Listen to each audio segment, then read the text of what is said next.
Hi.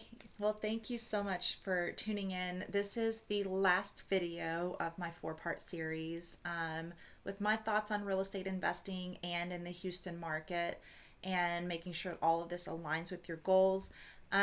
So today, what I wanted to talk about is what you actually need to get started. And in my experience with consulting hundreds of first time real estate investors and other people in whatever stage of life they're in, that I think that there's a few things that I've noticed.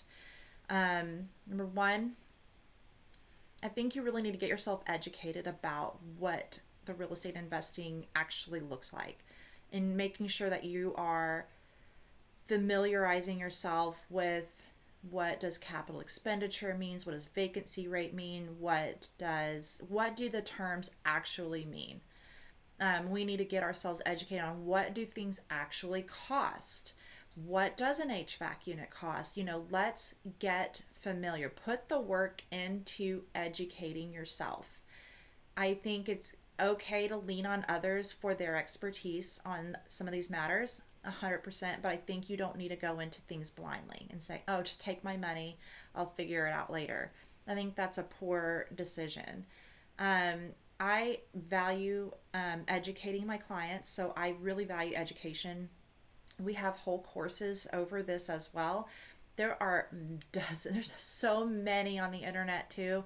This is why I'm like, you know what, from my perspective, let me just tell you what I think that you actually need to get started. And if you need a little bit more hand holding, that's what I was like, get into the courses, hire those other people if you want that more credibility, if you find them to be more credible, I should put it that way, than what we have to offer. I just think that really understanding your position in life and your goals and what you're willing to do to get to those things, make sure that this avenue is the correct path. So educating yourself. And you know what? You might educate yourself and be like, this really isn't a good fit. Maybe I really want to acquire a business. Maybe I want that laundromat over there. Maybe I want that storage unit. Whatever it is, you just have to read, listen to podcasts, and study what it is. Is this going to be a feasible interest for you? And does it make sense for you?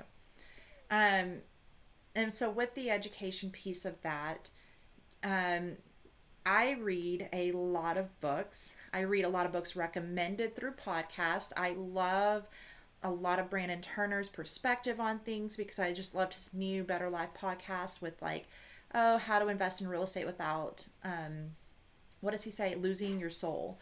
And I think it's just a great perspective because ultimately we want to spend more time with our friends and family and we want to get out of this rat race. A lot of us do. A lot of us really enjoy our work and our business, and actually it is rewarding in itself. So I'm not in a hurry to stop working. I actually find a lot of benefit in working. I find a lot of purpose into it, and it helps me. Um, it helps me get to my goals, and that are personal to me. So I like to read a lot of books. I like to take a lot of that advice from the podcast and actually do something about them. So whenever I look at, like, let's say aligning your goals, I love and recommend the book like Vivid Vision. I've listened to him, the author of that, just he's on several podcasts too. So if you ever wanted just the gist of a lot of it, listen to him and see if that's something that you're able to take and apply. Really, really picturing yourself 3, 5, 10 years from now. Who is around you? What does it smell like? What does it feel like? What are you dressed like? What are you driving? What are you waking up in? When you go out the door, who is greeting you? Who are you talking to? It's all of like, you're absolutely envisioning yourself in the future, in those moments, in your office, in your living room, in whatever situation you have a goal and you're planning your life around. And so, and then it takes you backwards, well, what does it take to get to those points? And so I think those goal aligning books are incredibly important, and to actually see what your big why is. Why do you do the things you do? Having a purpose is going to set you up, and you've got to find your way to find your purpose. And I'm a Christian woman and I believe God has a purpose for me. And when you find that purpose and you start taking steps to live in that purpose, you're going to find alignment. And within alignment becomes certainty and confidence. And when you step out of alignment, I believe that's when your anxiety occurs and you don't feel fulfilled. And things can be a little bit disarrayed. It may be an overgeneralization on things. I'm not saying you can't have anxiety over other little things or some other stresses in life. I completely understand. Whatever needs to get you back to the straightened path of this is the path I'm on to reach my goal, you need to do it and find it. I find it more with praying, meditating, and reading my Bible. I find it more into practicing gratitude and just really understanding that just because I'm self-aware doesn't mean that I can't not apply it. The things that I've learned. So you can only learn so much too. And I just said education was very important. Reading your books, understanding your goals, understanding the strategies that might get to your goals, educating, doing better, right? Getting your self-help essentially is what that is. Being a better person, getting a better routine, discipline, all of that. Getting a better diet, all of the things that just make you better. When you know better, you do better. Second thing, I think, and it kind of ties into the education, I think you need to plug into the community that you're interested in. And there are like-minded individuals that are so excited to help you get from point A to point B. They want to get you to where you're going. They are the team players. They are the ones that they want to see you succeed. As much as you may have a lot of naysayers and doubters in your life, and most of those might be your close family and friends, these people have a shared like-minded interest in where you want to go in life. And so obviously keeping keep discernment there, but trust but verify always with people that you decide to team up with and partner and grow with. I think you need to get plugged in, because the more you do together, the better chances you have of getting to where you want to go as well. So relationships, building those relationships, building your community, building your tribe, and just really it helps you keep accountable and take action too. And those people know things that you don't. They have a different perspective, and I love the challenge people come back at me with. But have you thought of it this way? What if you didn't do it this way, but that way instead? I know the book told you this way, but this is what I found that works in our area. That's where that local group matters. And I've seen it time and time again, and it's so fun. So again, if you're local, you're going to be invited. You're always welcome. It is an open door policy, because we have a local meetup once a month, and just get on our email list and we'll let you know time and date.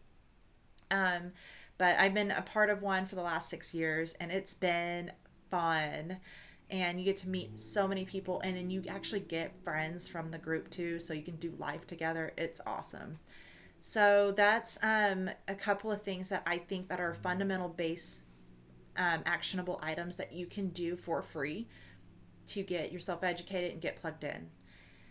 And then lastly, with the plugging in, you're going to find your team.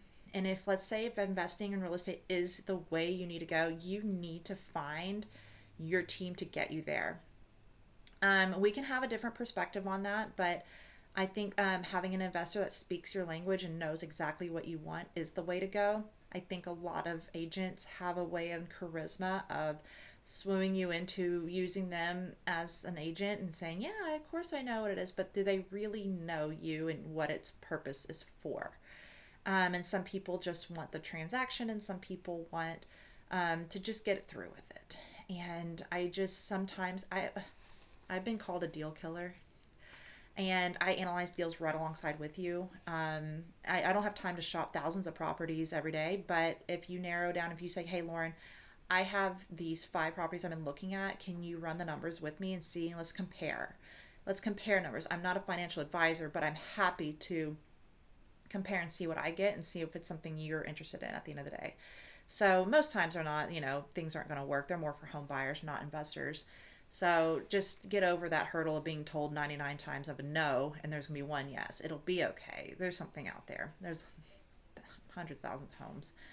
So those are those things that I think you need to get your team and you need to interview. And whether it's me, you can see how in my series I've put myself out there. This is what how I think. This is how we would talk on a normal time too. We would just find out everything just like that. If I talk to you, what have you done to educate yourself?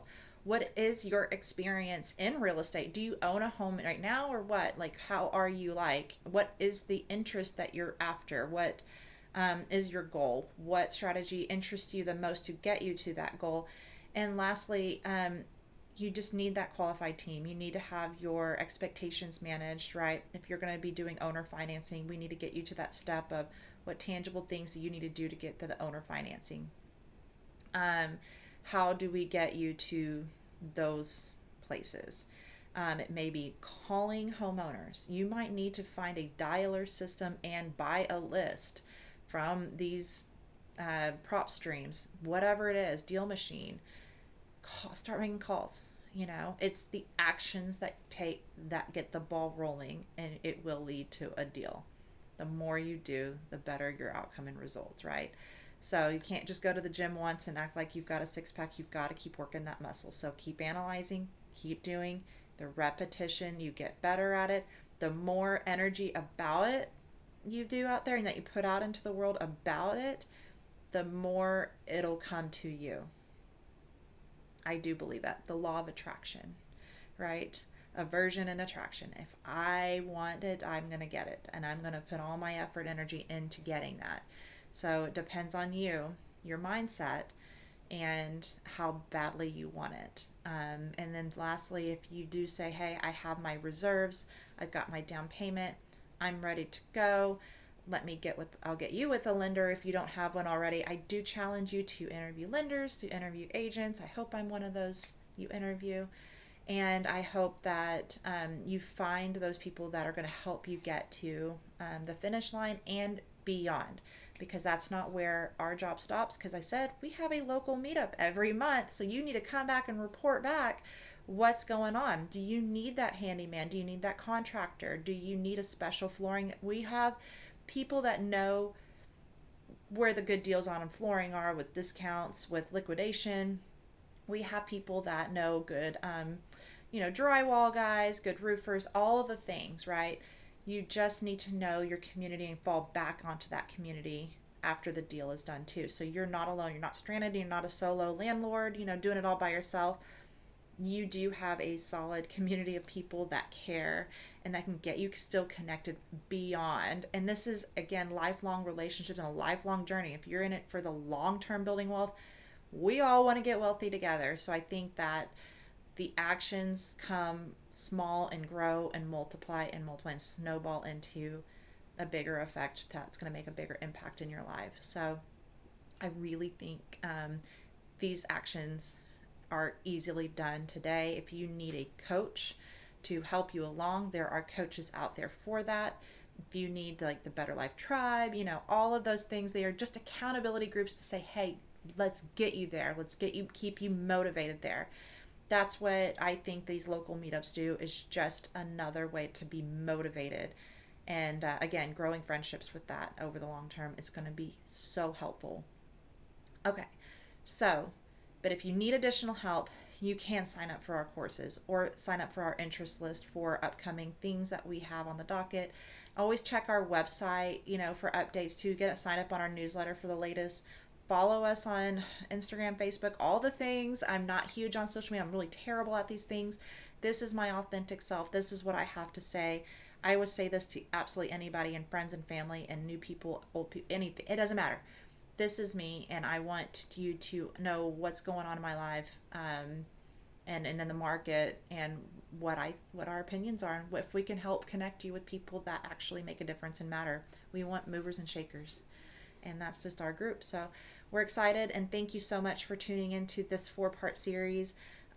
We really, really hope to see you soon. I hope this doesn't just live and die on the internet. I hope this lives and flourishes, and we continue to keep growing this together. Thank you, and we'll talk soon.